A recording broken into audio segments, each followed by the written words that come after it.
तो क्या पढ़ रहे थे हम लोग? अच्छा, तो ह्यूमन फिजियो में हमारे पास कितने चैप्टर हैं? 6 हैं। एक हम लोगों ने कल कर लिया था ना, कौन सा? Breathing and exchange of gases. दूसरा चैप्टर हमारे पास है बॉडी फ्लूइड एंड सर्कुलेशन। तो क्या आप जानते हैं ह्यूमन के सर्कुलेटरी सिस्टम के कितने पार्ट हैं? यस सर नहीं बताना है कि यस सर करना है। कितने पार्ट हैं? इतने में तो सवाल निकल जाएगा यस सर करने में। पहला कौन सा? Blood, heart and blood vessel. Blood के कितने पार्ट होते हैं? पहला। दूसरा, प्लाज्मा की अगर हम बात करें कितने परसेंट? हाँ, 55%। और फॉर्म्ड एलिमेंट? प्लाज्मा का सबसे ज्यादा हिस्सा क्या है? वाटर। कितना? 90 से 92%। दूसरे नंबर पे प्रोटीन कितना? 6 से 8%। और मेजर प्लाज्मा प्रोटीन कितनी है? 3। पहली। दूसरा। तीसरा। एल्ब्यूमिन का काम? Globulin, defence and fibrinogen. Clotting में most abundant formed element? RBC. Least abundant? RBC का नंबर 5 से 5.5 मिलियन। डब्ल्यूबीसी 6 से 8 हजार। प्लेटलेट 1.5 लाख से 3.5 लाख। आरबीसी कहाँ बनती है? Red bone marrow. कितनी लाइफ स्पैन? कहां पर इनको किल किया जाता है? स्पिन को क्या कहते हैं? डब्ल्यूबीसी कितनी तरह की? तो कौन सी? ग्रेनुलो एंड ए ग्रेनुलो। ग्रेनुलो कितनी है? पहला। बैसोफिल दूसरा। तीसरा न्यूट्रोफिल। और ए ग्रेनुलो कितनी है? पहली और दूसरी। सबसे अबंडेंट कौन है? न्यूट्रोफिल। Least abundant? बैसोफिल कितने परसेंट? 0.5 से 1। दूसरे नंबर पे यूस्नोफिल कितना? 2 से 3। तीसरे नंबर पे मोनोसाइट कितना? 6 से 8। चौथे नंबर पे लिम्फोसाइट कितना? 20 से 25। और सबसे ज्यादा न्यूट्रोफिल कितना? 60 से 65%। कौन फैगोसाइटोसिस करता है? Monocyte and neutrophil. Allergic response? Eosinophil. Heparin, histamine, serotonin. Allergic response? हाँ, eosinophil. Inflammatory response? Immune response? Lymphocyte कितनी तरह की? पहली। दूसरी। टी क्या प्रोवाइड करती है? सीएमआई। बी क्या प्रोवाइड करता है? AMI, antibody mediated immune response या ह्यूमोरल इम्यूनिटी। तो ह्यूमोरल कह लो या फिर एएमआई कह सकते हो ना। प्लेटलेट का क्या काम है? क्लॉटिंग। प्लेटलेट का दूसरा नाम? कहाँ बनती है? हाँ, बोन मैरो में। आरबीसी कहाँ बनते हैं? डब्ल्यूबीसी। प्लेटलेट सभी ब्लड सेल बोन मैरो में तो बनेंगी। और प्लेटलेट स्पेशल सेल से बनती है जिनका नाम है मेगा कैरियोसाइट। अगर प्लेटलेट का नंबर कम हो जाए तो क्या होगा? Clotting disorder.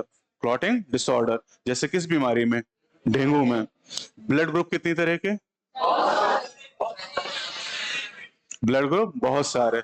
सिलेबस में कितने हैं? 2 तरह। पहला एबीओ, दूसरा। और ब्लड ग्रुप को कौन निर्धारित करता है? एंटीजन। कहाँ होता है? आरबीसी की मेम्ब्रेन पर। एबीओ सिस्टम में कितने एंटीजन? कौन से? A and B. और आरएस सिस्टम में 2 एंटीजन। क्या बातें कर रहे हो? एक एंटीजन। कौन सा? RH antigen.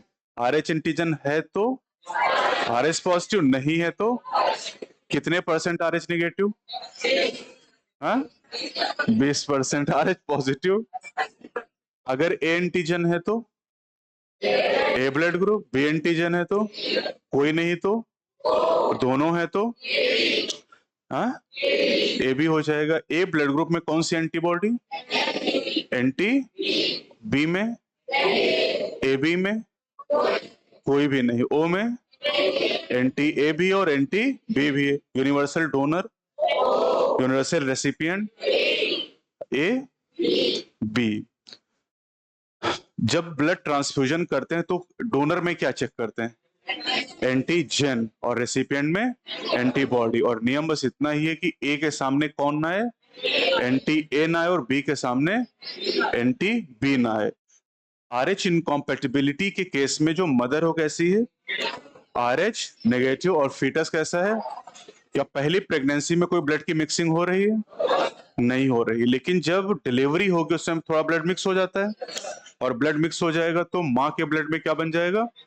RH एंटीबॉडीज बन जाएंगी, और सेकेंड प्रेगनेंसी के दौरान RH एंटीबॉडी लीक कर जाएंगी, कहाँ पहुंचेंगी? फीटस के ब्लड में, और वहां RH एंटीजन को मारना शुरू करेंगे, जिससे क्या होगा? Severe anaemia and jaundice. The disease is called erythroblastosis fetalis. This can be avoided by administration of anti-RH antibodies to the mother। कि बच्चे को लगा दोगे, मदर को, just after the delivery of the first child. तो इससे हम avoid कर सकते हैं ना। लिम्फ की अगर हम लोग बात करते हैं तो लिम्फ, एक लिम्फ वेसल आपने पढ़ी जहां फैट का एब्जॉर्प्शन होता है, कौन सा? लैक्टियल। और लिम्फ में जो मिनरल कंपोजिशन होता है प्लाज्मा से सेम है कि डिफरेंट है? लिम्फ में कौन सी फॉर्म्ड एलिमेंट है? लिम्फोसाइट। और लिम्फोसाइट है तो क्या प्रोवाइड करेंगी? Immune response.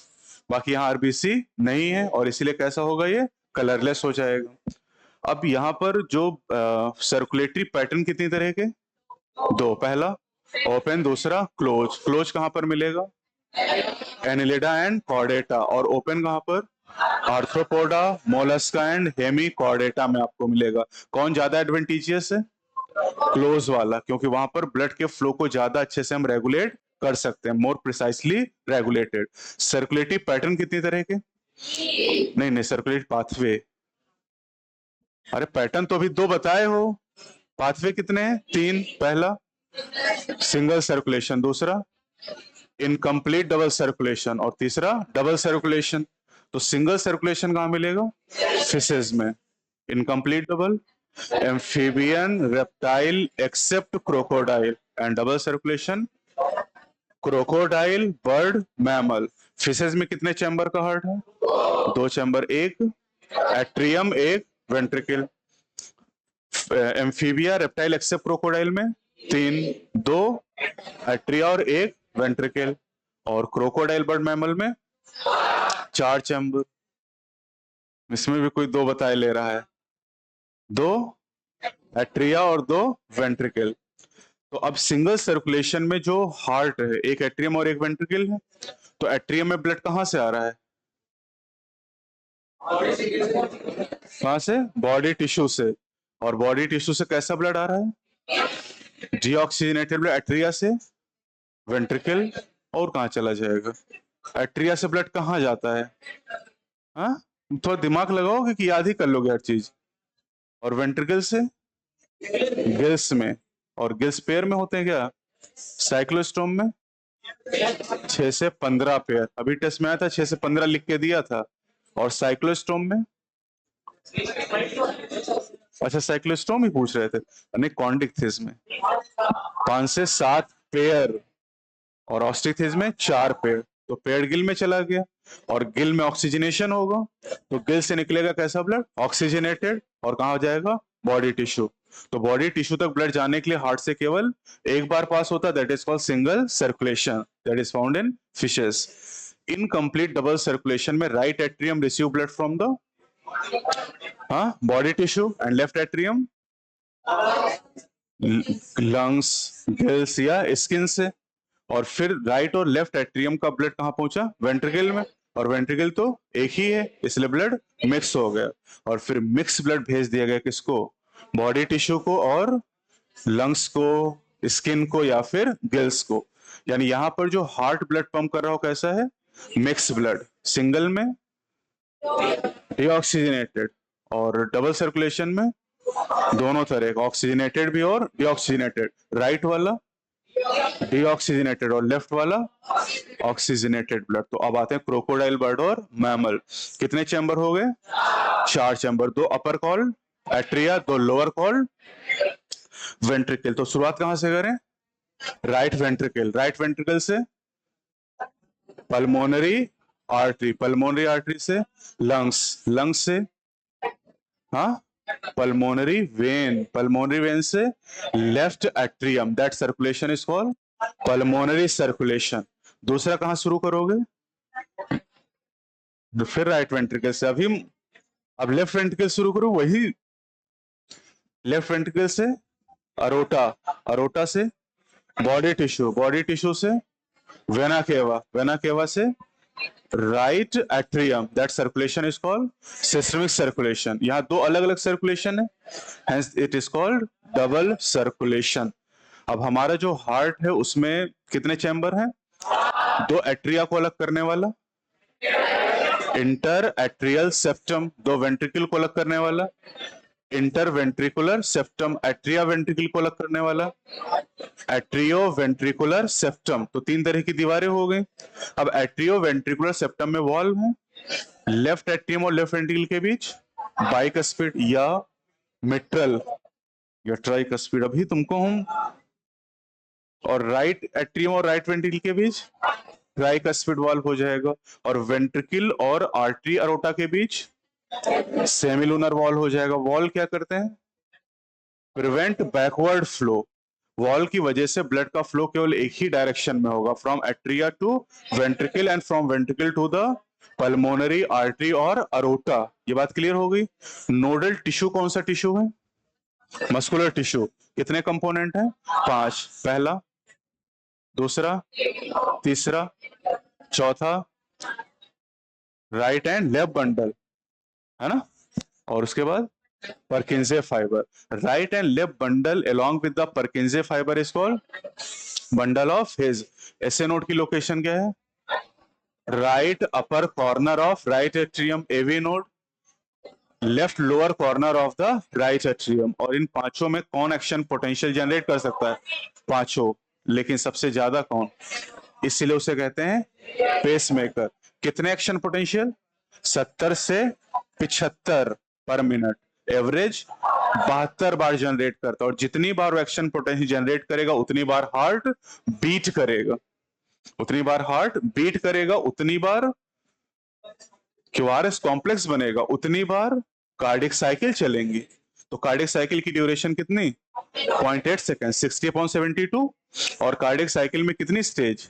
4। Number 1 joint diastole, 2 atrial systole, 3 ventricular systole and 4 ventricular diastole. तो जब हम कार्डियक साइकिल को पढ़ना शुरू करते हैं तो all the 4 chamber in relaxed, that is called joint diastole. Joint diastole में AV वॉल्व ओपन है और सेमीलूनर क्लोज है। 2 में सेम यही, और 4 में भी सेम ही, 1 2 का 4। तो 1 2 4 में सेम कंडीशन है, केवल कंडीशन चेंज का हो रही है थर्ड में। थर्ड क्या है? Ventricular systole. तो वेंट्रिकुलर सिस्टोल के समय वॉल में चेंज आ जाता है। तो पहली और दूसरी स्टेज की अगर हम लोग बात करते हैं, joint diastole and atrial systole, तो वॉल तो सेम है। पहली जो ज्वाइंट डायस्टोल की सिचुएशन है वहां पर AV वॉल्व ओपन है। AV वॉल्व मतलब बाइकस्पिड एंड ट्राइकस्पिड ओपन है। और अगर ये वॉल्व ओपन है तो इसका मतलब जो ब्लड है क्या एट्रिया में रुक पाएगा? नहीं। कहां जा रहा है? वेंट्रिकल में। यानी जो वेना केवा से ब्लड आ रहा है बॉडी से, वो कहां से होता हुआ? राइट एट्रियम से होता हुआ राइट वेंट्रिकल में भर रहा है। और पल्मोनरी आर्टरी, पल्मोनरी वेन से जो ब्लड आ रहा है लंग्स से, वो लेफ्ट एट्रियम से होता हुआ लेफ्ट वेंट्रिकल में भर रहा है। और ये ब्लड आगे अरोटा और आर्टरी में जा नहीं सकता वेंट्रिकल से, क्योंकि सेमिलूनर बंद है। तो समझ में आ रही बात?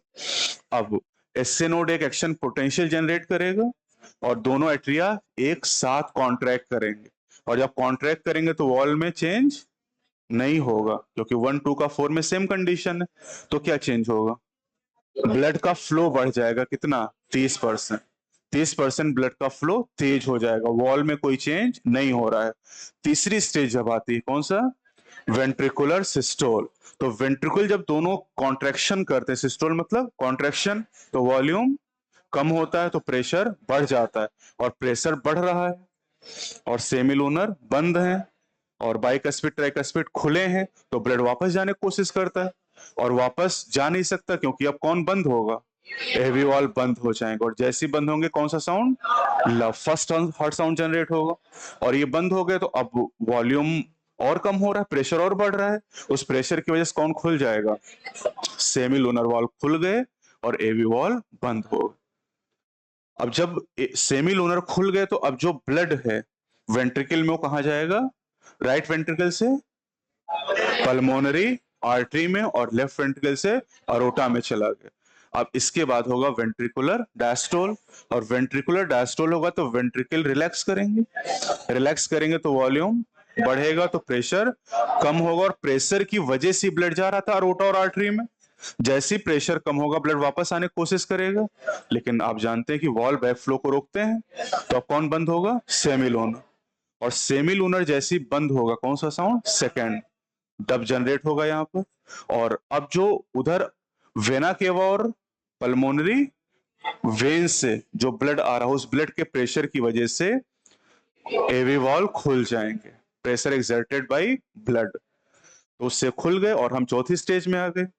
और चौथी स्टेज में आने के बाद फिर से वही ज्वाइंट डायस्टोल आ गया, क्योंकि अब चारों चैम्बर कैसे हो गए, रिलैक्स। यानी एक कार्डियक साइकिल के दौरान कितने साउंड जनरेट होंगे, दो। First sound is called and second is lub is due to the closure of AV valve and dub is due to closure of semilunar valve। और इन हार्ट साउंड को हम कैसे सुनेंगे, स्टेथोस्कोप के द्वारा, और इसका क्लिनिकल सिग्निफिकेंस है। और रेस्पिरेटरी वॉल्यूम कैसे नापते थे, स्पायरोमीटर। कितने रेस्पिरेटरी वॉल्यूम पढ़े थे, 4। पहला टीवी, टीवी कितना था, IRV 2500 से 3000, ERV और आरवी 1100 से 1200। और ब्रीदिंग रेट कितना था, 12 से 16। और हार्ट रेट कितना है, 70 से 75। एवरेज है 72 टाइम पर मिनट। और जब एक वेंट्रिकल एक बार में जितना ब्लड पंप करता है दैट इज स्ट्रोक वॉल्यूम और बीट वॉल्यूम। कितना होता है ये, 70 ml। और एक मिनट में जितना पंप करता है कार्डियक आउटपुट कितना होता है, 5000 ml। And cardiac output is equal two stroke volume multiplied with the heart rate. एक स्टैंडर्ड ईसीजी में कितनी वेव होती हैं, हाँ 5। कंपोनेंट कितने हैं, 3। वेव तो 5 बनती, PQRST। और कंपोनेंट कितने बनाते हैं, 3। पहला पी वेव, दूसरा QRS कॉम्प्लेक्स और तीसरा टी वेव। पी वेव क्या बताता है, depolarization of atria, QRS depolarization of ventricle, and T wave repolarization of ventricle। end of T wave mark the end of systole, beginning of Q wave marks the beginning of systole। Q wave की beginning बताता है systole के mark शुरुआत को, और T का end बताता है end of systole को। और TP गैप क्या बताता है, TP गैप का मतलब हो गया कि जो हार्ट मसल हो साइलेंट है, बताओ ज्वाइंट डायस्टोल चल रहा है, मतलब हार्ट में कोई कॉन्ट्रैक्शन नहीं हो रहा है। तो ये सवाल पूछे जाते हैं। अब स्टैंडर्ड ईसीजी और डिटेल इवैल्यूएशन दो हमारे पास है। स्टैंडर्ड ईसीजी कितनी लीड, 3। कहां कहां पर, दोनों रिस्ट में लगाते हैं और लेफ्ट एंकल में लगाते हैं। डिटेल इवैल्यूएशन के लिए मल्टीपल लीड, कहां पर, चेस्ट रीजन। और क्या ईसीजी का भी क्लिनिकल सिग्निफिकेंस है, यस, क्योंकि हर एक पर्सन में, जो नॉर्मल पर्सन उनका ईसीजी का शेप एक जैसा आएगा, कोई डेविएशन है तो एबनॉर्मेलिटी या डिजीज के बारे में ये जानकारी देगा। अब जो रेगुलेशन है रेस्पिरेशन का, कौन सी मैकेनिज्म, न्यूरल, और यहाँ पर न्यूरल एंड हार्मोनल, दोनों मैकेनिज्म है। वहां पर पहला सेंटर पड़ा था आरआरसी, कहां पर, मेडुला में। दूसरा सीएसए, कहां पर, मेडुला में। न्यूमोटैक्स सेंटर कॉन्स में। न्यूमोटैक्सिक सेंटर स्टिमुलेट होगा तो इंस्पिरेशन की ड्यूरेशन कम हो जाएगी, तो ब्रीदिंग रेट बढ़ जाएगा, तो ब्रीदिंग रेट को बढ़ाने का काम करता है। यहां पर कार्डियोवैस्कुलर सेंटर, कहां पर, मेडुला रीजन, तो मेडुला में एक और सेंटर मिलेगा, कार्डियोवैस्कुलर सेंटर।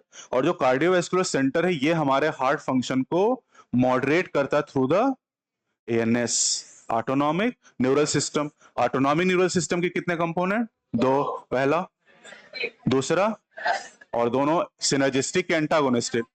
एंटागोनिस्टिक होंगे, सिंपैथेटिक हार्ट रेट को बढ़ाता है, स्पीड ऑफ कंडक्शन को बढ़ाता है, जो कार्डियक आउटपुट उसको बढ़ाता है। और पैरासिम्पैथिक उल्टा करेगा, हार्ट रेट को कम करेगा, स्पीड ऑफ कंडक्शन को कम करेगा, कार्डियक आउटपुट को कम कर देगा। दूसरा हार्मोनल में कौन, एड्रिनल मेडुलरी हार्मोन, कौन, adrenaline and nor adrenaline. Antagonistic की सिनर्जिस्टिक, सिनर्जिस्टिक हो जाएंगे और दोनों कार्डियक आउटपुट को बढ़ाते हैं, हार्ट रेट को बढ़ाते हैं, हार्ट बीट को बढ़ाते हैं। तो इसका मतलब एड्रिनल मेडुलरी का जो काम है वो सिंपैथेटिक की तरह कुछ है ना। अब आते हैं डिसऑर्डर। रेस्पिरेटरी सिस्टम में कितने डिसऑर्डर पढ़े थे, 3, यहाँ कितने हैं, 6। वहां पर पहला कौन सा था, अस्थमा, दूसरा एम्फिसिमा, तीसरा O R D. O R D का एग्जाम्पल सिलिकोसिस एंड एस्बेस्टोसिस, याद आ रहा है। और एल्वेलर और किसमें डैमेज हो रही है, एम्फिसिमा में। Major causes cigarette smoking, wheezing, asthma is due to the inflammation of bronchi and bronchiole। और ये chronic disorder है क्या, यस, अस्थमा हो गया, एम्फिसिमा हो गया, एड्स, हेपेटाइटिस भी, these are the chronic disorder. यहां पर कितने डिसऑर्डर हैं, 6। पहला हाइपरटेंशन, दूसरा कैड, तीसरा एंजाइना, चौथा हार्ट अटैक, पांचवा हार्ट फेलियर, और छठा कार्डियक अरेस्ट। नॉर्मल बीपी कितना है, 120/80। 120 इज द सिस्टोलिक और पंपिंग, सिस्टोलिक या डायस्टोलिक, अभी हम आके वहीं। और 80 क्या है, डायस्टोलिक या रेस्टिंग प्रेशर, मतलब कुछ भी बता दो उसमें। और हाइपरटेंशन या हाई ब्लड प्रेशर तब होता है जब रिपीटेड चेक पे कितना है, 140/90 या उससे ज्यादा। And this affect the vital organ like heart, brain, kidney, इनको ये नुकसान पहुंचाएगा। दूसरा है कौन सा, कैड। कैड का दूसरा नाम atherosclerosis, this is coronary artery disease. और जो कोरोनरी आर्टरी हो ब्लड किसको ले जाती है, हार्ट के मसल को। The system is called coronary system. Coronary system अपने लिए हार्ट ने डेवलप किया है। और एक हमने हिपैटिक पोर्टल सिस्टम पढ़ा था। तो hepatic portal vein carry blood from intestine to liver. और मेढक में तो एक और पढ़ते हैं, कौन सा, रीनल पोर्टल सिस्टम। और renal portal vein carries blood from lower part of the body या लिम्स टू द किडनी। तो इसलिए क्या नाम देते हैं, रीनल पोर्टल सिस्टम। तो कैड की बात करें तो कैड किसी भी एज में हो सकता है, बस most common in middle age and elderly. Middle age मतलब 40 से 60, और एल्डरली मतलब 60 से ज्यादा, मतलब जो सीनियर सिटीजन है उनमें ज्यादा चांस है। और कैड में वो जो कोरोनरी आर्टरी उसका ल्यूमेन कम हो जाता है due to deposition of fat, cholesterol, fibrous tissue and calcium. इनमें किसी चीज का डिपोजिशन हो सकता है। अगर heart muscle suddenly damage due to inadequate blood supply, heart attack, heart is not pumping blood effectively, this is heart failure. And heart failure को कभी कभी क्या कहते हैं, congestive heart failure due to congestion in the lungs and heart stop beating. Heart heart arrest कोई बता रहा है this is cardiac arrest, heart stop beating. एक और बचा कौन सा, एंजाइना।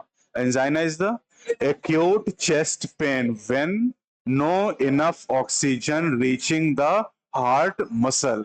और हार्ट अटैक हो चाहे कैड हो, या हार्ट अटैक या एंजाइना, उसका मुख्य कारण क्या है, कैड, एथेरोस्क्लेरोसिस। जो कोरोनरी आर्टरी में अगर कोई ब्लॉकेज होगा तो कोरोनरी आर्टरी से तो ब्लड जा रहा है, और ब्लड ही तो ऑक्सीजन लेके जा रहा है। चलो अब शुरू करते हैं इसको। How do parasympathetic neural signal affect the working of the heart. बताओ, पैरासिम्पैथेटिक क्या करेगा, हार्ट रेट को कम करेगा, स्पीड ऑफ कंडक्शन को कम करेगा, कार्डियक आउटपुट को कम करेगा। तो कौन सा हो जाएगा, reduce both heart rate and cardiac output. Normal heart rate कितना है, 70 से 75, एवरेज है 72। Person with blood group A B is considered as universal recipient because he has no antibody but both antigen। तो both पहला होगा इसका, पहला सही, अच्छा। ए और बी एंटीजन प्लाज्मा में होते हैं। both N antigen on RBC but no antibody in the plasma. Second option. Erythropoiesis start in bone marrow. कौन सा? Red bone marrow. तो red bone marrow. And spleen is the graveyard of RBC. Which of the following is correct? कौन सा correct? पहला वाला तो सही ही है, पहला क्या गलत है? अबे आरबीसी थोड़ी होगी इसमें, क्या ब्लड में प्लाज्मा होगा? और ये क्या लिखा है? फॉर्म्ड एलिमेंट, तो प्लाज्मा प्लस फॉर्म्ड एलिमेंट, तो सही हो गया, बाकी गलत है। Doctors use stethoscope to hear the sound produced during each cardiac cycle. The second sound is heard when? जब सेमी लोनर वॉल क्लोज होते हैं। कब? During ventricular systole. हाँ, डायस्टोल होगा ना, सिस्टोल कौन बता? सिस्टोल में तो पहला साउंड आएगा, ध्यान नहीं दे रहे तुम लोग। कौन सा करें बेटा? सेकेंड साउंड कहा है, तो सेकेंड में तो सेमी लूनर ही होगा ना। Semi lunar valve close down after the blood flows into vessel from ventricle. कौन सी vessel? Pulmonary artery and aorta. Name the blood cell when reduction in number can cause clotting disorder. These are platelet. Platelet का दूसरा नाम thrombocyte. ये क्या है? Frog's heart when taken out of the body continues to beat for some time. Select the best option from the following stand. Frog is poikilotherm. क्या ये बात सही है? ये बात सही है, फ्रॉग पोइक्लोथर्म होता है। हम लोग क्या है? होम्योथर्म। होम्योथर्म कौन कौन है? बर्ड और मैमल। इसके अलावा बाकी सब पोइक्लोथर्म है।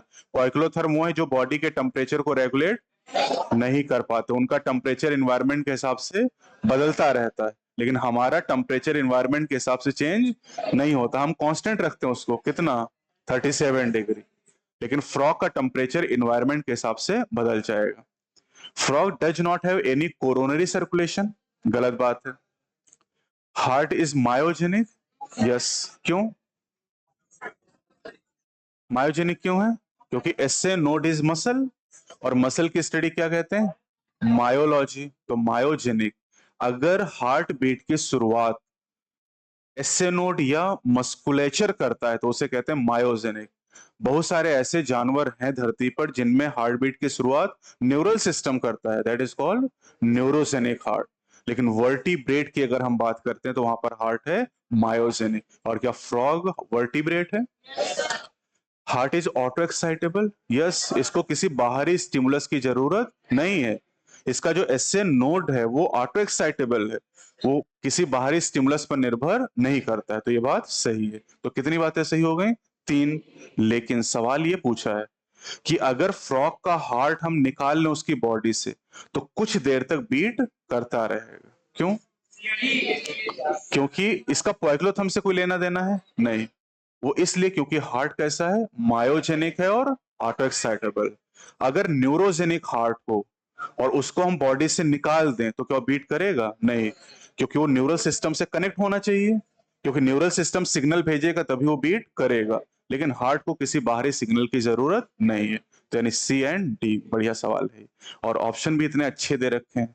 एक ऑप्शन देना चाहिए था ए सी डी, मैं बनाऊंगा तो यही वाला दूंगा। The hepatic portal vein drains blood to liver from intestine से। The first heart sound occurs due to closure of AV wall during ventricular systole। तो closing of AV wall, closure of AV wall। मैंने कहा था opening से कभी sound generate नहीं होता है, तो ओपनिंग वाले 2 ऑप्शन तो ऐसे ही खत्म हो जाएंगे। क्लोजिंग वाले बच्चे सेकंड, ये देखो सेकंड फॉर सेमी लूनर, तो सेकंड साउंड तब आएगा जब सेमी लूनर बंद होगा। समझे? अगला देखो, मैचिंग करनी। Tricuspid wall, right atrium and right ventricle, bicuspid, left atrium and left ventricle and semi lunar, right atrium and pulmonary ventricle, pulmonary artery, ये कहां से आ गया? या फिर और क्या हो सकता है? बिटवीन लेफ्ट, एक मिनट, एक मिनट, ये कुछ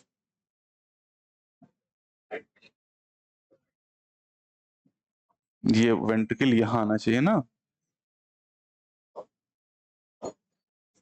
between right ventricle and pulmonary artery, या फिर लेफ्ट वेंट्रिकल एंड अरोटा। ठीक है, चलो। Fibrinogen, blood clotting globulin, defence और एल्ब्यूमिन, ऑस्मोटिक बैलेंस। और ब्लड क्लॉटिंग में एक मिनरल का रोल भी आता है, कैल्शियम। और कौन सा प्रोसेस होता है वो? कैस्केड। कितने फैक्टर चाहिए?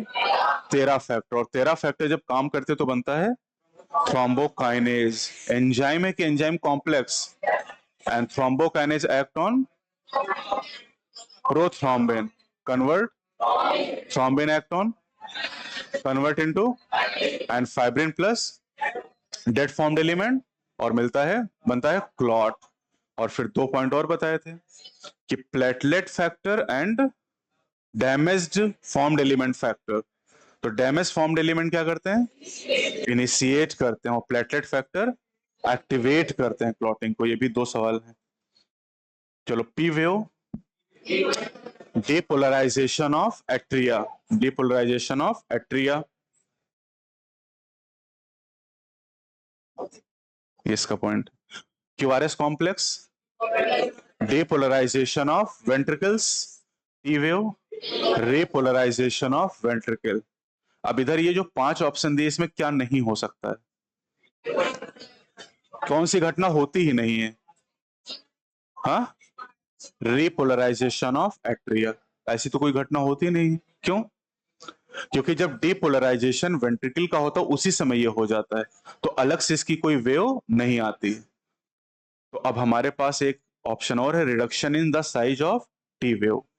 अगर टी वेव का साइज रिड्यूस हो रहा तो इसका मतलब है कि किसी डिजीज को बताएगा, और डिजीज इज द कोरोनरी इश्चीमिया। तो एग्जाम में थोड़ा दिमाग लगा के कर लोगे। The QRS complex in a standard ECG represent depolarisation of ventricles. चलो, यूस्नोफिल, कहाँ एलर्जी दिखाई दे रहा है इसमें? हाँ, वो दिखाई दे रहा है जो जानते हो। चलो बताओ, यूस्नोफिल क्या करता है? एलर्जिक रिस्पॉन्स, रेजिस्ट इन्फेक्शन, दोनों ही दिखाई नहीं दे रहे हैं। तो अगले ऑप्शन पे जाओ, बेसोफिल, को दिखाई दे रहा है, हिस्टामिन। तो basophil secrete heparin, histamine and serotonin, तो ये तो मिल गया हमें। न्यूट्रोफिल, फैगोसाइटोसिस, और कौन? Monocyte and lymphocyte. समझ गया ना? तो एक बच्चा अपने आप ही मैच हो जाएगा। तो घबराना मत एग्जाम में, कि पता चला नहीं ढूंढे मिला तो उसी में उलझ गए। नहीं, छोड़ो उसको। जो समझ में नहीं आ रहा उसको आदत डालो कि इसको छोड़ दो, है ना? आगे बढ़ो अगले पे। चलो, और क्या नहीं समझ में आया तो क्या करोगे? Which of the following condition cause erythroblastosis fetalis? Mother RH negative, fetus RH positive. समझ गए ना? Which of the following is associated with decrease in cardiac output? Parasympathetic हो सकता है, या और कुछ हो सकता है क्या? हाँ, कार्डियक आउटपुट, हाँ ठीक है, पैरासिम्पैथेटिक हो जाएगा। इसका मतलब बाकी जो 3 है वो इंक्रीज करेंगे। तो सिंपैथेटिक भी एड्रिनल मेडुलरी है, और न्यूमोटैक्सिक सेंटर, इससे रेस्पिरेटरी रेट बढ़ता है, और रेस्पिरेटरी रेट और ब्रीदिंग रेट डायरेक्टली प्रोपोर्शनल है। दौड़ना अगर शुरू करोगे तो ब्रीदिंग रेट बढ़ेगा कि हार्ट रेट, और सोओगे तो दोनों कम हो जाए। Which enzyme is responsible for conversion of fibrinogen to fibrin? कौन होगा? थ्रोम्बिन। और प्रोथ्रोम्बिन को थ्रोम्बिन में थ्रोम्बोकाइनेज, तो यहां पर हो जाएगा थ्रोम्बिन। वैसे थ्रोम्बोकाइनेज भी दे रखा है। रेनिन किसको किस में कन्वर्ट करता है? एंजियोटेंसिनोजन को एंजियोटेंसिन 1 और फिर एंजियोटेंसिन 2 में। और एपिनेफ्रिन, ये क्या है? एड्रेनालिन का दूसरा नाम है। एपिनेफ्रिन ना हार्ट रेट को बढ़ाता है। Persons with AB blood group are called as universal recipient. This is due to दोनों एंटीजन और कोई भी एंटीबॉडी नहीं है, तो एब्सेंस ऑफ कौन सा करें भाई? Absence of antibodies and anti and anti B इन तुम मार खाओगे क्या अभी? है सही बात है क्या? हाँ सही बात, अरे सही बात एब्सेंस ऑफ एंटीबॉडीज, हाँ ये तो सही बात है ना। ए बी ब्लड ग्रुप का मतलब है कि दोनों एंटीजन हैं लेकिन कोई भी एंटीबॉडी नहीं है। The कोएगुलम is formed of network of thread called thrombin. इतना टाइम लोगे? सही कि गलत? क्या सही है? फाइब्रिन होना चाहिए ना, फाइब्रिन होगा। Spleen is the graveyard of RBC. The unique vascular connection between digestive tract and liver is called hepatic portal system. Hepatic portal system दिया है क्या कहीं? Which of the following statement is correct? Blood move freely from atrium to the ventricle during joint diastole. क्यों सही?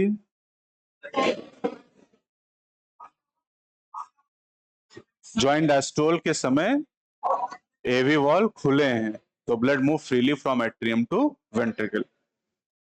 Increased ventricular pressure causes closing of semilunar. जब ventricle का pressure बढ़ेगा तो सेमिलूनर ओपन हो जाएगा, तो ये तो गलत बात हो गई। क्लोजिंग किसकी होगी? एवी वॉल की क्लोजिंग होगी। The AV node generate an action potential to stimulate atrial contraction. अबे पहले ऐसे नोट होता कि एवी नोट होता है?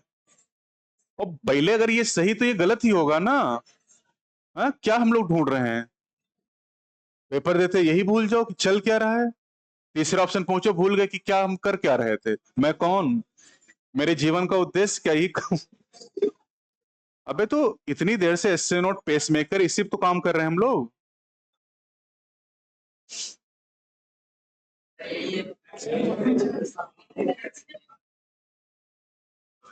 तो इसमें ये लिखा कि AV node action potential generate करता है, कि ये लिखा है कि AV node generate an action to stimulate atrial contraction. Atrial contraction कब होता है? जब SA node action potential generate करता है।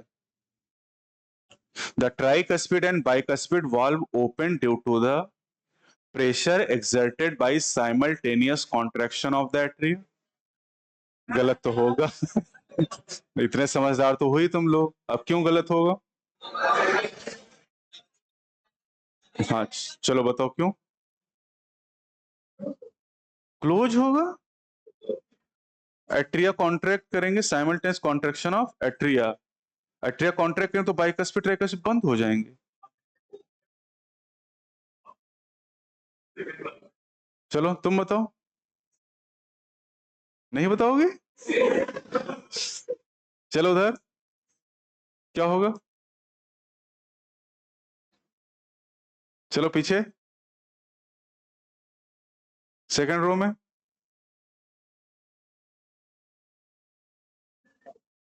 हाँ हाँ ज्वाइंट डायस्टोल तुमको कहाँ दिखाई दे रहा है इसमें? मारी खाओगे अभी।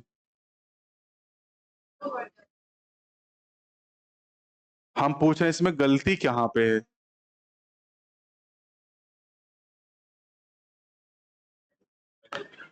ट्राइकस्पिड एंड बाइकस्पिड वॉल्व कैसे ओपन होते हैं? Pressure exerted by blood. जो ब्लड कहां से आ रहा है? हाँ vena cava and pulmonary veins से, उस प्रेशर की वजह से बाइकस्पिड और ट्राइकस्पिड वॉल्व ओपन होते हैं। समझे कि नहीं? तो ये बात कैसी हो गई? गलत। ये जो कॉन्ट्रैक्शन ऑफ एट्रिया है इससे केवल एक काम होता है, 30% ब्लड का फ्लो बढ़ जाता है, बाकी ना तो कोई वॉल्व खुलता है ना ही कोई बंद होता है।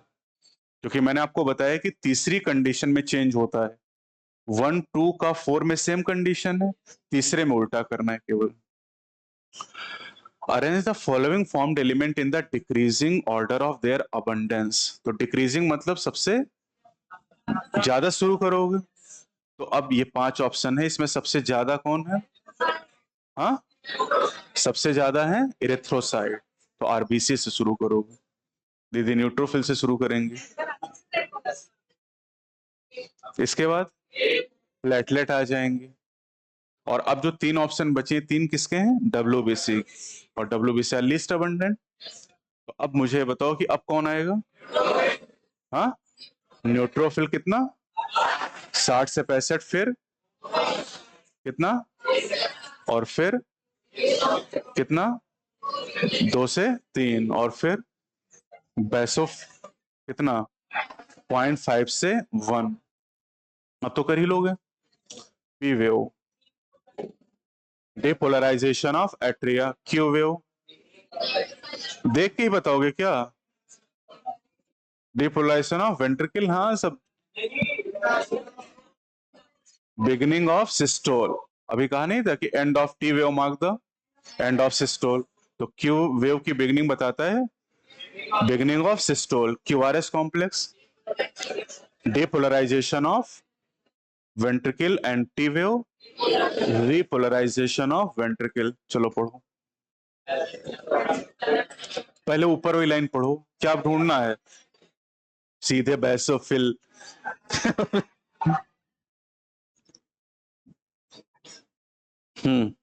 पहला ऑप्शन क्या होना चाहिए? लिस्ट अबंडेंट, तो पहला तो हो गया गलत। दूसरा, दूसरा सही क्या? तीसरा, basophil involve in inflammatory response. Basophil है kidney shape nucleus. Kidney shape nucleus किसका होता है? मोनोसाइट का। बेसोफिल का होता है, हाँ नहीं नहीं, हेडफोन वाला यूसिनोफिल का होता है। हेडफोन क्यों? ईयरफोन याद कर लो ना, E for earphone, E for eosinophil, और B for basophil, B for bilobed, bilobe हो जाएगा। और किडनी से मोनोसाइट का। बेसोफिल आर ए ग्रेनुलोसाइट, बोला करो, ग्रेनुलोसाइट है। तो क्या क्या सही मिला? बी, बी और सी ही मिला ना केवल। हाँ ठीक है। ये यार इनके पास एक ही सवाल है, क्या करें बताओ इसमें। एंड ऑफ टी वेव बता दो खाली, एंड ऑफ सिस्टोल, बाकी तो कर ही लोगे तुम लोग। ये लो, यूसिनोफिल, लिम्फोसाइट, मोनोसाइट,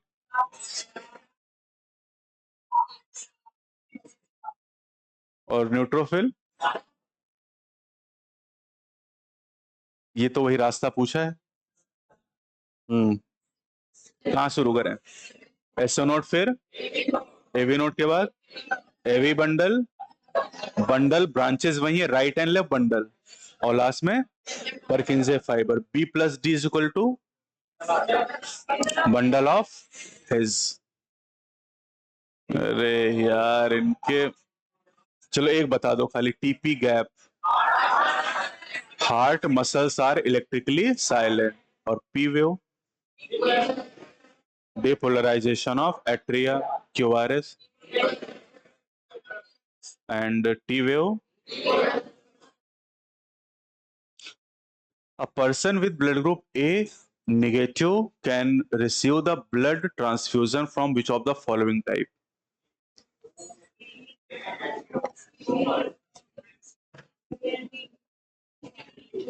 एक एक चीज क्लियर कर लो, पहले ए देख लो। ए ब्लड ग्रुप वाला किससे ब्लड ले सकता है? ए से ले सकता है और ओ से, तो ओ और ए, ये दो ऑप्शन तो खत्म ही हो गए है ना। अब ये आर एच निगेटिव है, और निगेटिव निगेटिव से ब्लड ले सकता है कि पॉजिटिव से?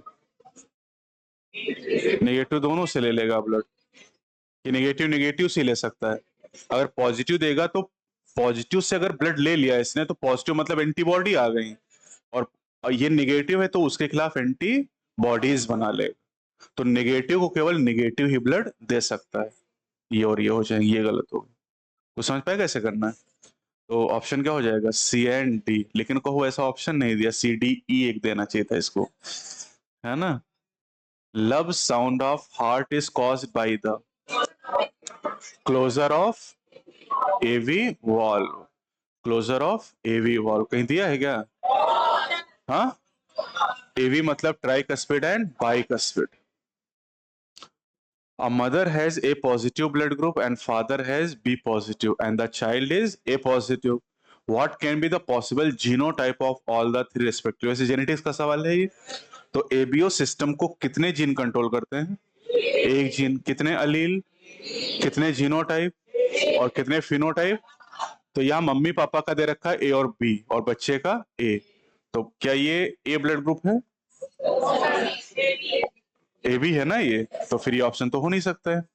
क्या ये ए है? क्या ये बी है? और क्या बच्चे का ए है? तो ये हो सकता है। ये बी है, ए है, लेकिन बच्चे का क्या हो गया? A B. तो ये गलत हो गया। बच्चे का क्या होना चाहिए? ए है, बी है और बच्चे का ए। हो सकता है, हो सकता है ना। मतलब ए कहा है उस सवाल में ना। फिर मम, मम्मी का ए, पापा का बी और बच्चे का ए। तो इसका मतलब है कि दो तो गलत ही हो गए, ए और सी। बी डी होगा नहीं, क्योंकि इस बच्चे में जो स्मॉल आई अलील है दोनों में किसी से तो आना चाहिए ना, लेकिन आई तो किसी में है नहीं, तो ऐसा बच्चा संभव नहीं है। तो फिर क्या बचा? बी और ई। कुछ समझ पाएगा? बी एंड ई। हाँ, इसको एक ऑप्शन बनाना चाहिए था, ए डी ई, नहीं बी डी ई बनाना चाहिए था। ये देना चाहिए था क्योंकि यहाँ पे तो फिट हो रहा है, लेकिन जेनेटिकली ये सही नहीं है। बाकी कंडीशन के हिसाब से ही है।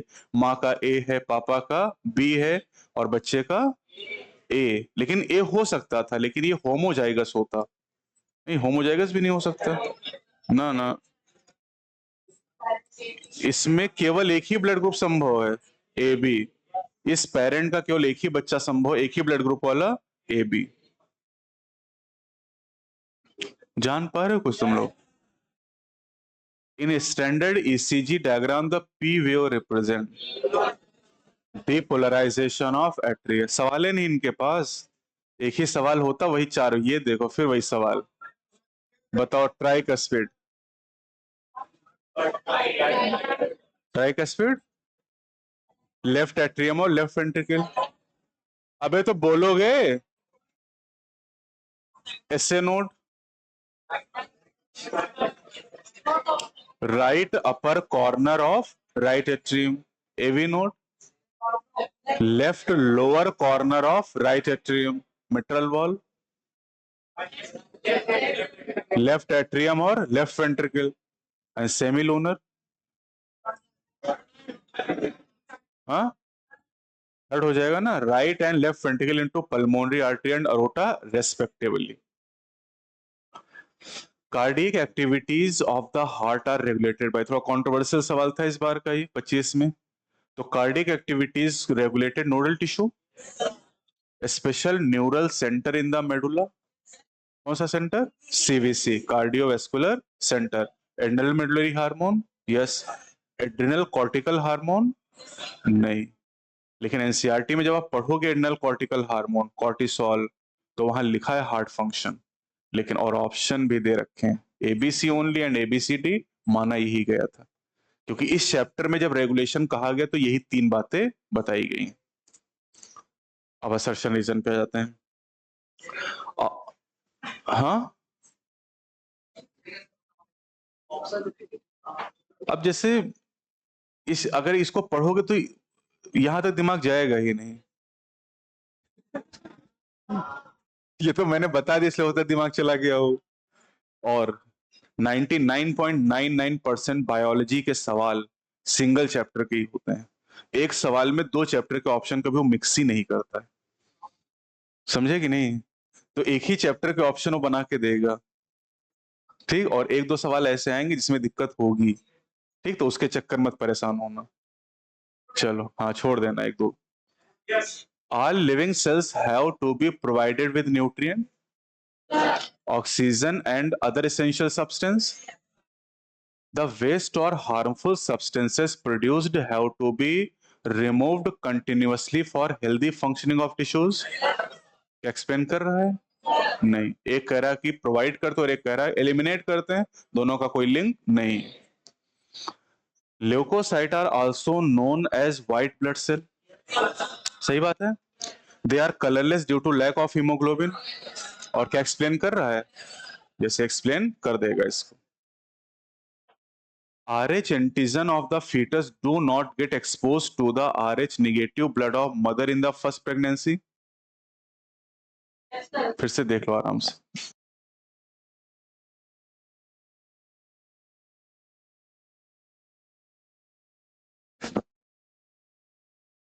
कुछ जान पाए तुम लोग? हाँ, अच्छा, पहली प्रेगनेंसी के दौरान फीटस और माँ का ब्लड मिक्स हो जाता है। हाँ, तो डिलीवरी लिखी क्या इसमें?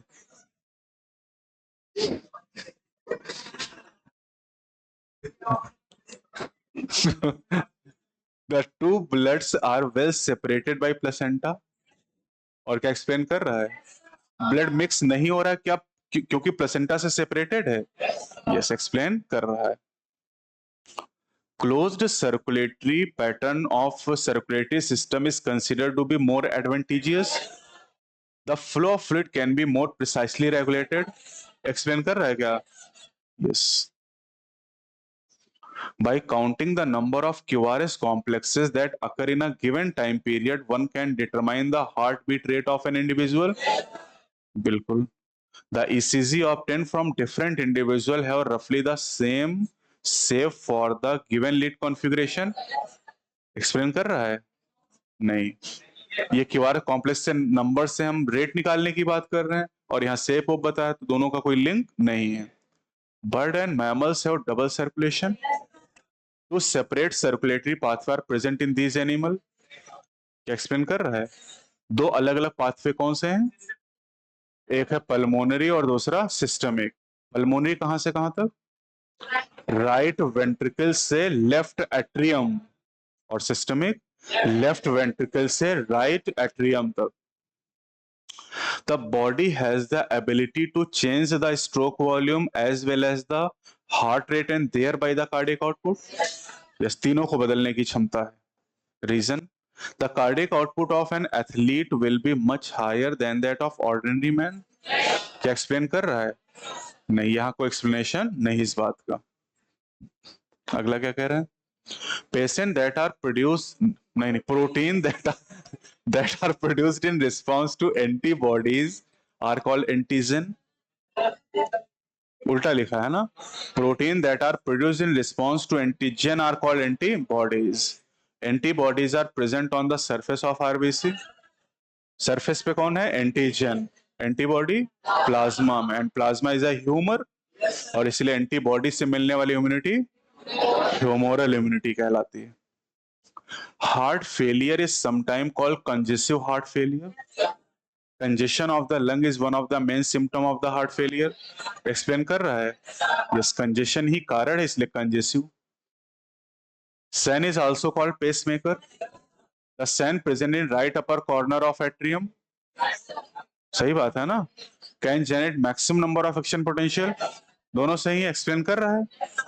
एसए नोट पेसमेकर इसलिए क्योंकि वो एक्शन पोटेंशियल सबसे ज्यादा जनरेट करता है, या एक कारण और भी है इसका पेसमेकर कहने का, क्योंकि ये हार्ट बीट को इनिशिएट और मेंटेन करता है। ये भी रीजन कहेगा तब भी सही होगा। Human heart is myogenic. Normal activities of heart are regulated intrinsically by specialised muscle. Explain कर रहा है? यस, मसल रेगुलेट कर रहे इसलिए मायोजेनिक। न्यूरल सिस्टम करे तो neurogenic. Leucocyte are also known as WBC। Leucocyte are colourless due to lack of haemoglobin. Explain कर रहा है? Yes. The nodal musculature has the ability to generate action potential without any external stimuli. The number of action potential that could be generated in a minute vary at different part of nodal system. हाँ, सही बात है। Action potential अलग अलग part में अलग अलग है। सबसे ज्यादा एसए नोट, सबसे कम परकिंजे फाइबर, वो डिक्रीजिंग ऑर्डर भी है। तो क्या एक्सप्लेन कर रहा है? नहीं, ये कोई एक्सप्लेनेशन नहीं है। AB blood group individual are called universal recipient.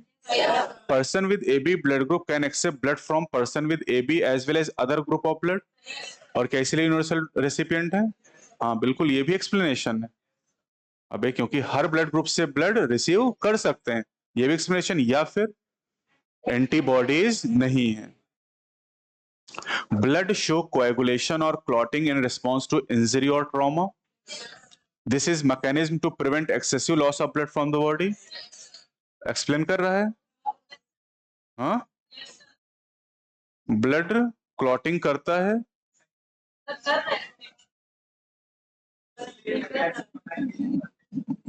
Blood clot होता है क्योंकि वो ज्यादा ब्लड लॉस को रोकना है। हाँ सही एक्सप्लेन कर रहा है, ठीक है। The colour of RBCs is red. They have a red coloured iron containing complex protein called haemoglobin. Explain कर रहा है रेड क्यों है, क्योंकि हीमोग्लोबिन है। और डब्ल्यूबीसी रेड क्यों नहीं है, हीमोग्लोबिन नहीं। आरबीसी का नाम लाल क्यों है, हीमोग्लोबिन। तो नाम और कलर दोनों हीमोग्लोबिन की वजह से। Walls in the heart allows the flow of blood only in one direction. Valve allow flow of blood from the ventricle to the atria and from ventricle, गलत लिखा है ना, from atria to ventricle and ventricle to pulmonary artery या aorta। चलो, which of the following cell resist infections? पहले तो ये जानो कि रेजिस्ट कौन करता है, एओसिनोफिल। और एओसिनोफिल में वो ईयरफोन हेडफोन जैसे दिखाई दे रहा है ना, ये हो गया आपका ऑप्शन। ये कौन है, मोनोसाइट। ये मोनोसाइट किडनी सेप न्यूक्लियस है। ये कौन है, न्यूट्रोफिल। न्यूट्रोफिल में मल्टी लोब होता है। वो एक पढ़ा है था, polymorphonuclear leucocyte, PMNL. And PMNL is a type of neutrophil.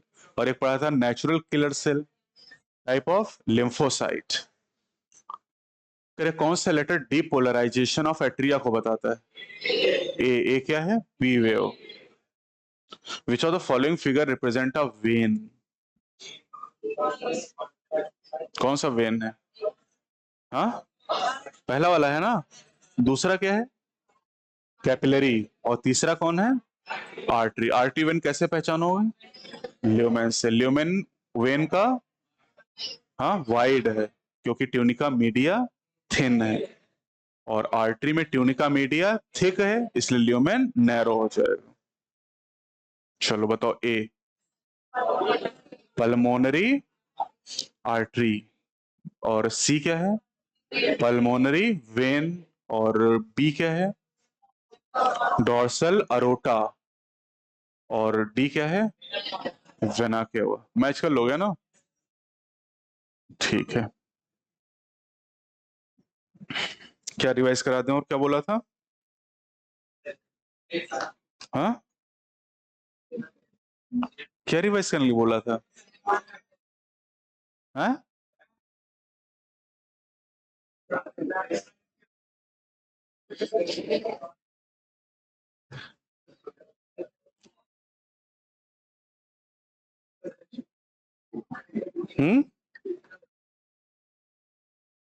Chemical respiration.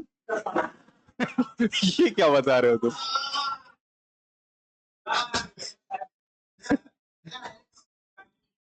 Chemical coordination होता है बेटा, अलग चैप्टर है।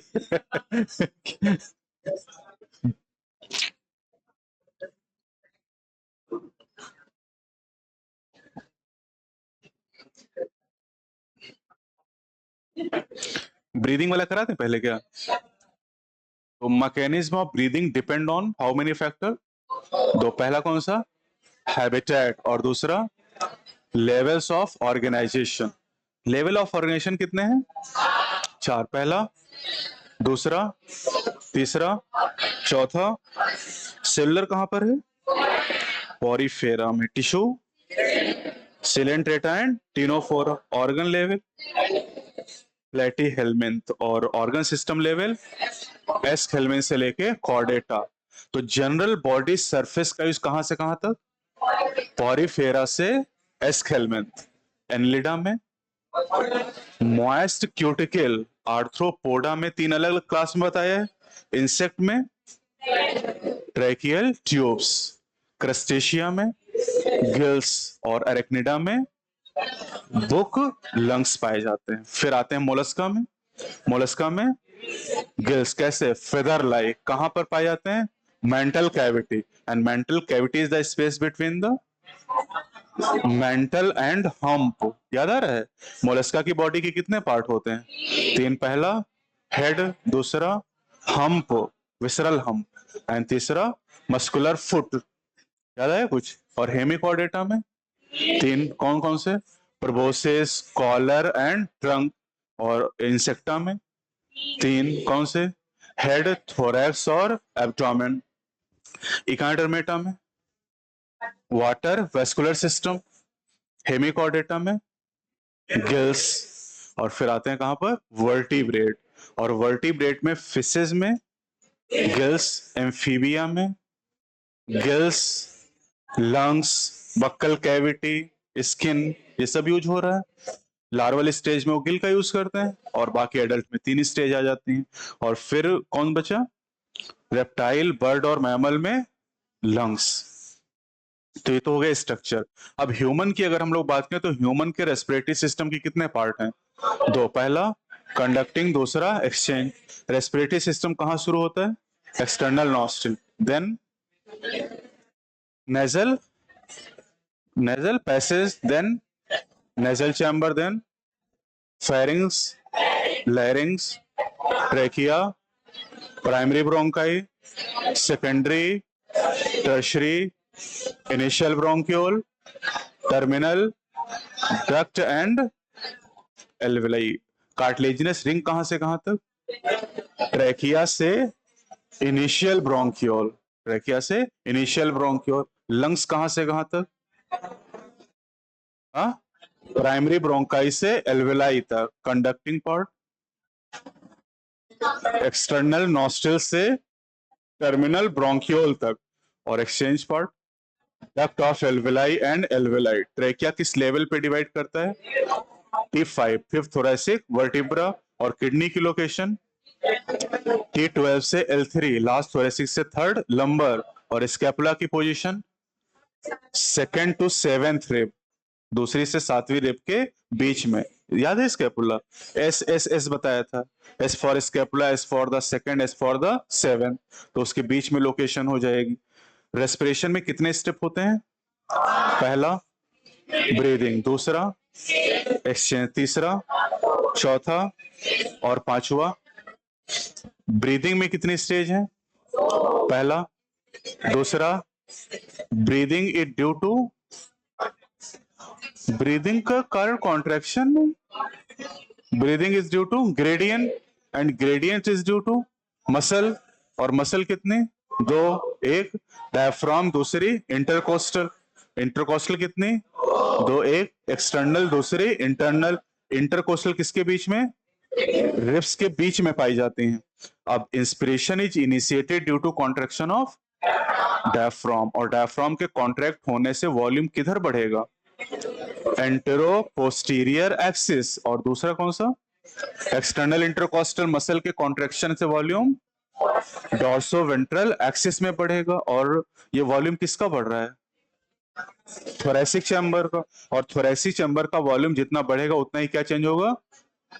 Pulmonary volume. और पल्मोनरी वॉल्यूम बढ़ेगा तो इंट्रा पल्मोनरी प्रेशर कम हो जाएगा, और जैसे ही एटमॉस्फेरिक प्रेशर से कम होगा क्या होगा? इंस्पिरेशन। थोरैसिक चैम्बर की बाउंड्री कितनी बताई गई? Dorsal, vertebral column, ventral, lateral, lower side, upper side. और डायफ्राम का शेप कैसा है? डोम शेप का हो जाएगा। और जब ये डायफ्राम और इंटरकोस्टल मसल रिलैक्स करेंगी तो रिलैक्स करने से अपनी नॉर्मल पोजीशन पे आएंगे। नॉर्मल पोजीशन पे आएंगे तो वॉल्यूम कम होगा तो प्रेशर बढ़ेगा, और प्रेशर बढ़ेगा तो क्या होगा? एक्सपिरेशन। तो दिस इज ब्रीदिंग। अब ब्रीदिंग में जो वॉल्यूम इन्वॉल्व होता है उसको किससे नापते हैं? स्पायरोमीटर। कितने वॉल्यूम है? 4। और कैपेसिटी कितनी है?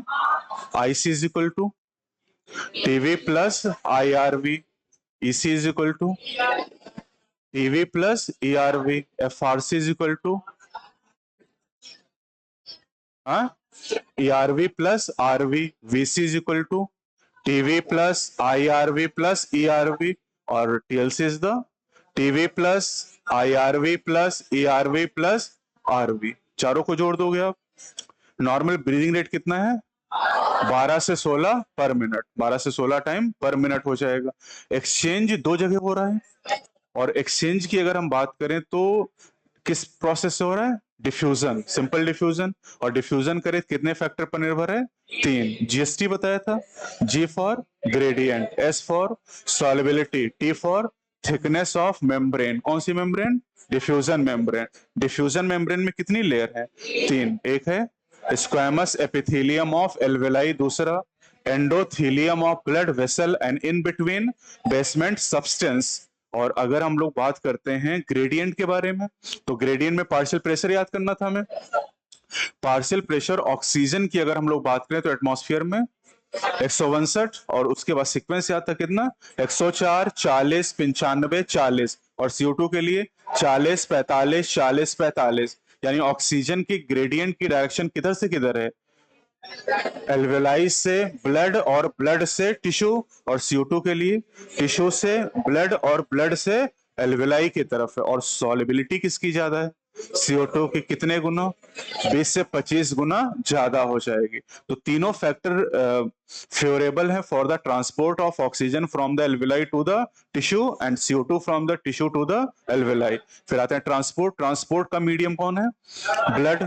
और ब्लड ऑक्सीजन का ब्लड ऑक्सीजन को कितने तरीके से? 2, और CO2 को 3। ऑक्सीजन का 97%, RBC 3%, CO2 का प्लाज्मा 7%, बाइकार्बोनेट 70%, और बाकी 20 से 25% RBC के द्वारा। और प्लाज्मा और ट्रांसपोर्ट हमारे सिलेबस में नहीं है। अब जैसे मैंने कहा था डिसोसिएशन और एसोसिएशन के सवाल आएंगे तो साइड पे जाओगे आप, तो ऑक्सी हीमोग्लोबिन का एसोसिएशन कहां होगा? एल्वेलाई में। डिसोसिएशन कार्ब अमीनो हीमोग्लोबिन का एसोसिएशन टिश्यू में, और डिसोसिएशन एल्वेलाई में। तो अगर एल्वेलाई का कोई सवाल आता है, एल्वेलाई में दो काम होंगे, ऑक्सी हीमोग्लोबिन का एसोसिएशन और कार्ब अमीनो हीमोग्लोबिन का डिसोसिएशन, और दोनों के 10 सवालों के एक जैसे होंगे वो। तो एल्वेलाई में PO2 high, PCO2 low temperature, low hydrogen ion, low pH high हो जाएगा। अब टिश्यू में उल्टा कर लोगे, टिश्यू में PO2 लो, PCO2 high temperature, high hydrogen ion, high pH लो। और फिर राइट और लेफ्ट शिफ्टिंग भी बताई थी कि राइट शिफ्टिंग की कंडीशन टिश्यू की, तो जो टिश्यू में जो जो कंडीशन दी वो सब राइट शिफ्टिंग कराएंगे। किसकी right shifting? Oxygen dissociation curve कैसा होता है? सिग्मोइड। और ऑक्सीजन डिसोसिएशन कर्व राइट या लेफ्ट शिफ्टिंग कर सकता है। तो राइट शिफ्टिंग, मान लो पीएच कम हो रहा है तो किधर शिफ्ट करेगा? अब इसके लिए आपको साइड जाना पड़ेगा। पीएच कम हो रहा है यानी हाइड्रोजन आयन ज्यादा, मतलब CO2 ज्यादा, और CO2 ज्यादा टिश्यू में, और टिश्यू राइट शिफ्टिंग। तो जब भी कोई सवाल पूछेगा उसको साइट पे लेके जाओगे और साइट से आंसर आप करोगे। क्या मेरी बात समझ में आ रही है? 100 ml ब्लड कितना ऑक्सीजन, और CO2 कितना? 4 ml। और फिर हमने बात की रेगुलेशन के बारे में, और रेगुलेशन में अगर हम लोग बात करते हैं तो रेगुलेशन न्यूरल मैकेनिज्म, और उसमें पहला था RRC, कहां पर? मेडुला में। दूसरा CSA, मेडुला में। तीसरा न्यूमोटैक्सिक सेंटर, कहां पर? पॉन्स में। और चौथा था हमारे पास receptor associated with the aortic arch and carotid artery. और ऑक्सीजन का रोल क्वाइट इनसिग्निफिकेंट, याद आ रहा है वो? अच्छा, अब सेलुलर रेस्पिरेशन की अगर हम लोग बात करें तो सेलुलर रेस्पिरेशन में पहला प्रोसेस ग्लाइकोलिसिस, दूसरा लिंक रिएक्शन, तीसरा क्रेब्स साइकिल, और चौथा ग्लाइकोलिसिस को किसने डिस्कवर किया? एम्बेडेन, मेयरहाफ एंड पारनास। इसलिए से क्या कहते हैं? MP pathway. ग्लाइकोलिसिस किस लैंग्वेज का है? ग्रीक लैंग्वेज का है। कितने स्टेप हैं? पहला स्टेप ग्लूकोज से ग्लूकोज, दूसरे में ग्लूकोज 6 फॉस्फेट से फ्रक्टोज 6 फॉस्फेट से, फ्रक्टोज 1,6 बिस फॉस्फेट से, 2 triose phosphate, PGAL and DHAP, PGAL से, BPGA से, 3PGA से, 2 पीजीए से, पेप से कितने स्टेप पे एटीपी बने, कितने पे खर्च हुए, कितने स्टेप पे एनएडीएच बना, कितने स्टेप पे वाटर रिलीज हुआ, कितने एटीपी बने, कितने खर्च हो गए, तो नेट गेन। पहला स्टेप जहां एटीपी खर्च हुआ, ग्लूकोज से ग्लूकोज 6 फॉस्फेट, दूसरा फ्रक्टोज 6 से फ्रक्टोज 1,6 बिसफॉस्फेट। पहला स्टेप जहां पर एटीपी बना बीपीजीए से 3 पीजीए, दूसरा पेप से पायरुविक एसिड। एनएडीएच कहां बना, पीजीएल से बीपीजीए, हो गया ये ग्लाइकोलिसिस। अब ग्लाइकोलिसिस के बाद अगर एरोबिक रेस्पिरेशन है तो फिर लिंक रिएक्शन होगी। कितने पायरुविक एसिड बने, 2। पायरुविक एसिड कहां बने, साइटोप्लाज्म में। साइटोप्लाज्म से कहां जाएंगे, माइटोकॉन्ड्रियल मैट्रिक्स, और माइटोकॉन्ड्रियल मैट्रिक्स में होगा decarboxylation with the help of enzyme pyruvate dehydrogenase, और इसके लिए मेटल चाहिए कौन सा, मैग्नीशियम।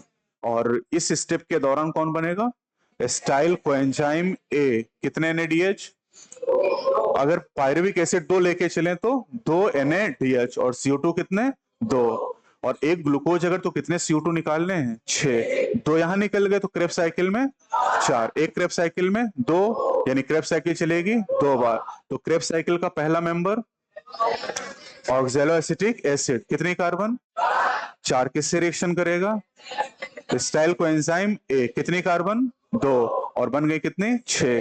एंजाइम कौन सा, सिट्रेट सिंथेज, सिट्रिक से, आइसोसिट्रिक से, अल्फा से, सक्सिनाइल कोएंजाइम ए से, सक्सिनिक से, फ्यूमेरिक से, मैलिक से।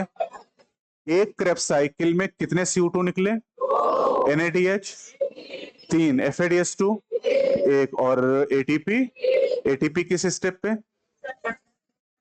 सक्सिनाइल कोएंजाइम में सक्सिनिक एसिड, और FADH2 किस स्टेप पे, सक्सिनिक से फ्यूमेरिक, और NADH कितनी जगह, 3 जगह पर, अल्फा के आगे पीछे, और एक मैलिक से ऑक्सैलो एसिटिक एसिड। और क्या पूछना था इसमें, ऑक्सीजन, ऑक्सीजन में निकला है क्या अच्छा, तो अगर 2 क्रेब साइकिल चल रही हैं, कितने, 2, तो 2 क्रेब साइकिल में कितने टीपी, 2 क्रेब साइकिल में 2 FADH2, CO2, 4 NADH, 6 NADH बन जाए। कैलकुलेशन अब तो कर ही लोगे ना। फिर हम लोग पहुंचे ETS पर, और ETS में कितने कॉम्प्लेक्स, 5। पहला NADH डिहाइड्रोजिनेज, दूसरा सक्सिनिक डिहाइड्रोजिनेज, तीसरा साइटोक्रोम BC1, चौथा cytochrome C oxidase containing A3 and 2 copper centre, और फिर पांचवा ATP सिंथेज। ATP सिंथेज की कितने पार्ट, ट्रांसमेम्ब्रेन चैनल F0, और प्रोट्रूड रहता है वो F1 हो जाएगा। अब शुरुआत कहां से करते हैं हम लोग, NADH से, NADH से FMN से, FES से, यूबिक्विनोन से, यूबिक्विनोल से, साइटोक्रोम बी से C1, C1 से C से कॉपर A से A3 कॉपर B, ऑक्सीजन, क्या बन गया, वाटर। समझिए क्या। और इस ETS के दौरान proton accumulated in the intermembrane space, और अब ये प्रोटॉन मूव करेंगे from intermembrane space to the matrix through the transmembrane channel of ATP synthase. और एक ATP बनाने के लिए कितने प्रोटॉन, 4 प्रोटॉन का मूवमेंट होगा, यानी एक NADH कितने प्रोटॉन एक्युमुलेट कराएगा, 12।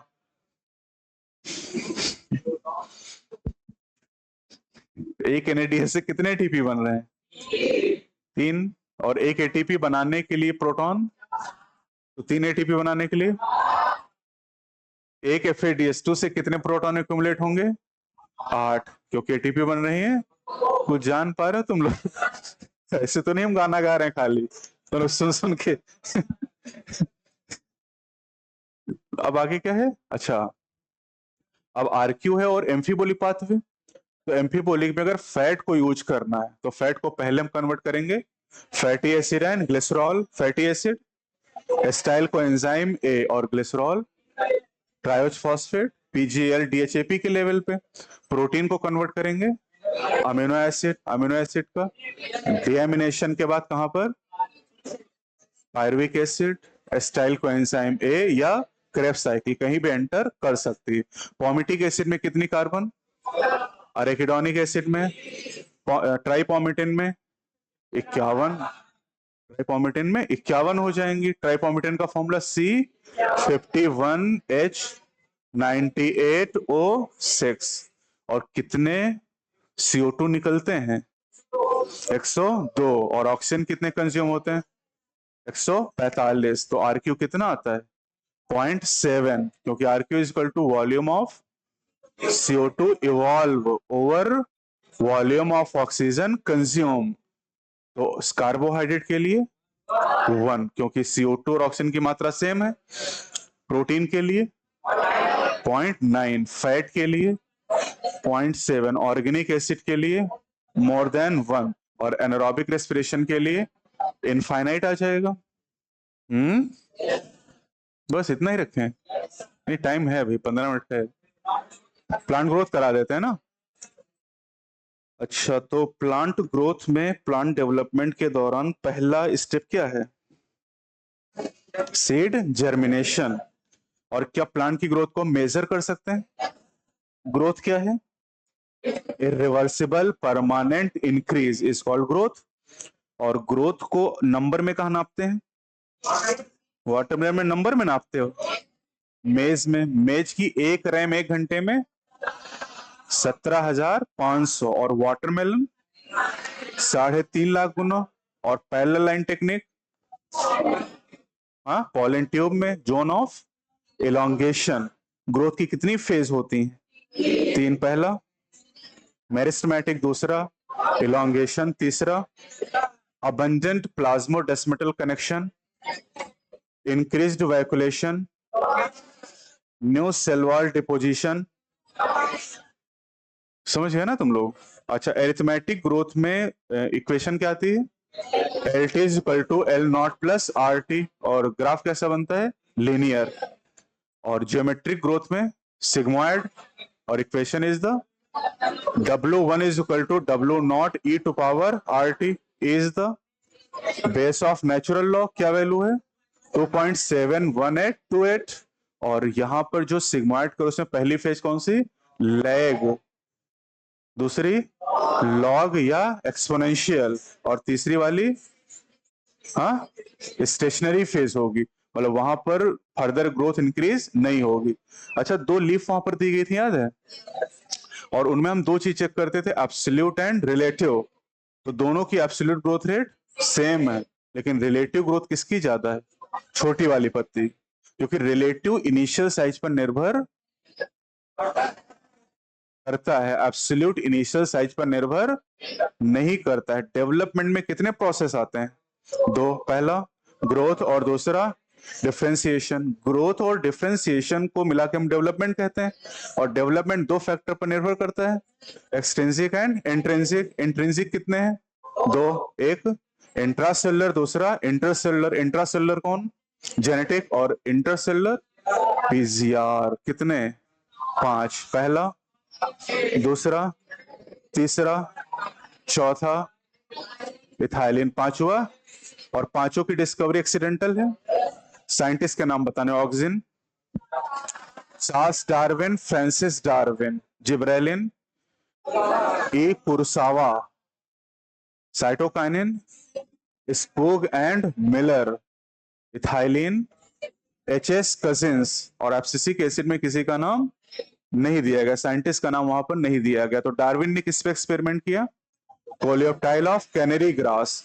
और ऑक्सिन को पहले निकाला गया किस से ओट कोलियोप्टाइल से, किसने निकाला था FW वेंड ने। और ह्यूमन के केस में ह्यूमन यूरिन से आइसोलेट किया गया था। ऑक्सिन कितनी तरह के हैं 2 तरह के हैं, नेचुरल है सिंथेटिक। नेचुरल में पहला, दूसरा सिंथेटिक में पहला, दूसरा। हेरिंग स्पर्म DNA से कौन निकाला गया साइटोकाइनिन, क्या नाम उसका काइनेटिन। और काइनेटिन या साइटोकाइन किसका डेरिवेटिव है? एडेनिन या प्यूरिन। इसे नाम क्या है? N6 furfuryl amino purine. और प्यूरिन में तो दो होते हैं, एडेनिन है गुआनिन, यहाँ कौन है? एडेनिन, इसलिए इन्हें एडेनिन डेरिवेटिव कहते हैं। और terpene derivative gibberellin, carotenoid derivative abscisic acid और ऑक्सिन। इंडोल कंपाउंड शूटिंग कौन कराता है? साइटोकाइनिन। रूटिंग कौन कराता है? टिश्यू कल्चर टेक्निक से कौन खोजा गया? साइटोकाइनिन, क्योंकि वो कैलस बनाया गया था। कौन सा प्लांट? कैलस किस प्लांट को लिया था उन्होंने? Tobacco plant. Internodal segment of the tobacco plant. और उसमें ऑक्सिन मिलाया था। और ऑक्सिन के बाद चार में से कुछ एक चीज मिलानी पड़ती है। कौन कौन सा? DNA, east extract, vascular tissue extract and coconut milk. और ये भी बताया गया काइनेटिन नेचुरली प्लांट में नहीं पाया जाता है। प्लांट में कौन सा है? जियाटिन। और जियाटिन किससे मिलता है? कोकोनट मिल्क से और कॉर्न कर्नेल से। Xylem differentiation auxin. Weedicide 2,4-D किसको किल करता है? डाइकॉट। किस पे इफेक्ट नहीं डालता है? मैच्योर मोनोकॉट प्लांट के ऊपर इसका कोई प्रभाव नहीं है। पार्थिनोकार्पी ऑक्सिन किसमें? टोमेटो में नेचुरल पार्थिनोकार्पी। बनाना में पार्थिनोकार्पिक फ्रूट आर सीडलेस, उनमें कोई सीड नहीं होते हैं। बॉल्टिंग process, बॉल्टिंग is the internode elongation just prior to the flowering. Malting process, fruit formation, नहीं फ्रूट राइपनिंग बात कर रहे हैं। इथाइलिन हो जाएगा। डीप वाटर राइस प्लांट के लिए female flowering in cucumber, ethylene हो जाएगा। Stress hormone, abscisic acid. Sugar cane crop कितनी पैदावार? 20 ton per acre. Juvenile conifer पे जिब्रेलिन। एप्पल पे जिब्रेलिन। एप्पल का शेप इंप्रूव हो जाता था and extend the market period. याद आ रहा है क्या वो? अंगूर की बेल पे जिब्रेलिन, क्योंकि स्टॉक की लेंथ को इंप्रूव कर देता है। और इसके अलावा एक पॉइंट है, एपिकल डोमिनेंस कौन कॉज करता है? ऑक्सिन। कौन ओवरकम करता है? और एपिकल डोमिनेंस को हम वैसे भी खत्म कर सकते हैं किस प्रोसेस से? डिकैपिटेशन। और डिकैपिटेशन का यूज किस में करते हैं? हेज मेकिंग में और प्लांटेशन और हेज मेकिंग में। ऑक्सिन इन यूज होता है, क्या यूज होता है? डिकैपिटेशन। डिकैपिटेशन मतलब रिमूवल ऑफ सूट टिप। अगर कोई सेल मैच्योर हो जाए, that phenomena is called differentiation. Mature हो गई मतलब डिवीजन की क्षमता खत्म हो गई। जैसे एग्जांपल, नहीं ट्रेकरी, हाँ पैरेनकाइमा, ट्रेकरी एलिमेंट का formation, xylem tracheid and xylem vessel. अगर डिफरेंशिएटेड सेल में डिवीजन की क्षमता फिर आ जाए, डी डिफरेंशिएशन, जैसे वेस्कुलर कैम्बियम और कॉर कैम्बियम का बनना। और डिफरेंशिएट डी डिफरेंशिएटेड सेल में डिवीजन की क्षमता फिर खत्म हो जाए, रीडिफरेंशिएशन, जैसे secondary xylem, secondary phloem, secondary cortex and cork का फॉर्मेशन। कुछ याद आ रहा है? एक ही प्लांट में अलग अलग तरह की पत्तियों का पाया जाना। हेट्रोफिली या प्लास्टिसिटी कितनी तरह की है? दो। Heterophylly due to environment, buttercup में। और heterophylly due to phases of life किसमें? Cotton, coriander and larkspur. दो के डायग्राम दिए हैं, बटर कप का और लार्क स्पर का, तो आपको याद रखने होंगे। और कुछ? अभी बहुत टाइम है वैसे।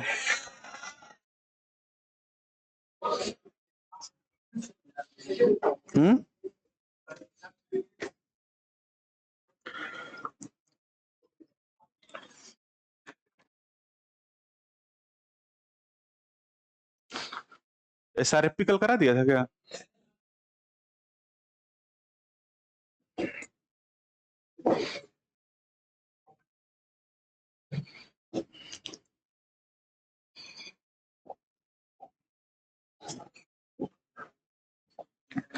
इवोल्यूशन में वो ईयर भी याद ही हो गए होंगे। यूनिवर्स कितना था? 13.11।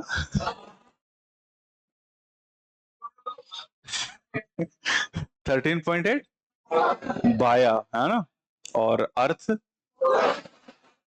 Life, non cellular, cellular, invertebrate, vertebrate, 350, cyclostome, jawless fishes, seaweed and fern, 320, dinosaur का एक्सटिंक्शन 65 माया, और Dryopithecus and Ramapithecus 15 MYA, Australopithecus, Homo erectus 1.5 MYA, Neanderthal 1 lakh से 40,000, मॉडर्न मैन 75,000 से 10,000, आइस एज 75,000 से 10,000, क्यो पेंटिंग 18,000, और एग्रीकल्चर 10,000। तो सब तो याद कर लिए तुम लोग।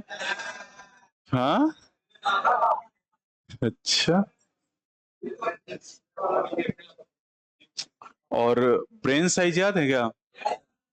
होमोसेपियंस 1450, नियंडरथल 1400, क्रोमैग्नन 1650 सीसी हो जाएगा, होमो हैबिलिस 650 से 800, होमो इरेक्टस 900। मीट खाना पहली बार किसने शुरू किए? होमो इरेक्टस के फॉसिल कहां से मिले?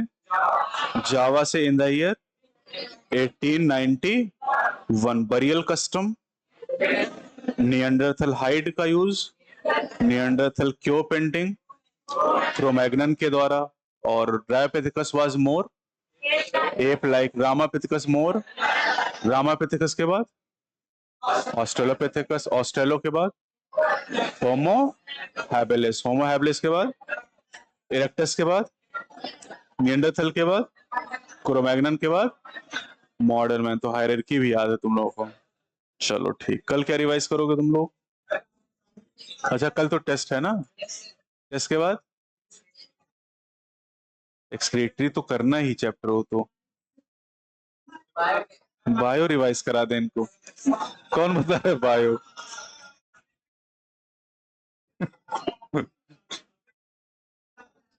तुम लोग बहुत तेज हो रहे हो। संगत का असर है। तुमको गैमिट बनाना सिखाएं। पूरा साल निकल गया है।